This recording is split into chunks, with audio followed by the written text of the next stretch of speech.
Գլխավոր դատախազը ներկայացրել է հաղորդում, գլխավոր դատախազը ոչ թե ներկայացրել է, այսպես ասած, պարզապես պատճենը ուղարկել է քննչական կոմիտեին, էլի եթե գլխավոր դատախազը դա ուղարկեր, կարծում եմ կրկին արտարոց կլիներ։ Պատկերացնում եք, գլխավոր դատախազն է կոնկրետ գործով ներկայացնում հաղորդում։ Այո, ճիշտ եք, մամուլի ուսումնասիրման հիման վրա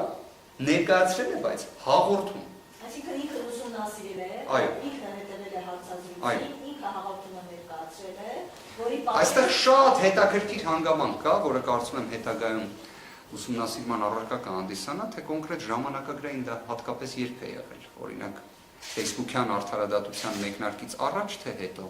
եւ այլն։ Կարծում եմ դրա վերաբերյալ հետագայում եւս պարզաբանումներ կունենանք։ Այստեղ խոսքը գնում է դեպքի ենթադրյալ ինտենսիվության մասին։ Եկեք կրկին վերհիշենք, խոսքը ենթադրյալ միջին ծանրության հանցանքի մասին է, որի համար պատիժը կարող է լինել տուգանք։ Բայց այդ պայմաններում գլխավոր դատախազը ներկայացնում է հաղորդում, դրան հաջորդում է, բոլորս հիշում ենք, իրավապահների հարյուրավոր խումբ,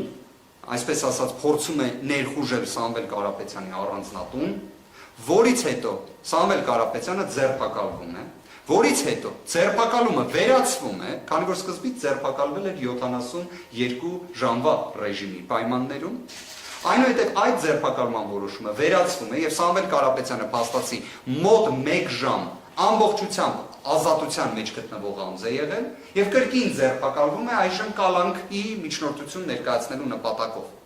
Եվ այս պայմաններում իդեպ նաեւ կարծում եմ հանրության աչքի առջև էր Սամվել Կարապետյանի դրսևորած վարքագիծը, այդ թվում ինքնակամ ներկայանալու եւ այլն, դատարանը գտել է, որ Սամվել Կարապետյանի դեպքում առկա է թաքնվելու ռիսկ։ Իդեպ այս հանգամանքը միջազգային փորձում է աննախադեպ։ Միջին ծանրության ենթադրյալ հանցանք,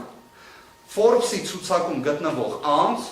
Հայաստանի Հանրապետությունում հարգանք վայելող, բացառապես դրական բնութագրվող, կարծում եմ առնվազն այն բարեգործական ծրագրերը, որը իրականացրել է, դա մեղմ ասած իրավական իմաստով մեղմացնող հանգամանք է։ Իդեպ խոսում ենք կես միլիարդ դոլարից ավելի բարեգործական ծրագրերի մասին իրենց համակցության մեջ։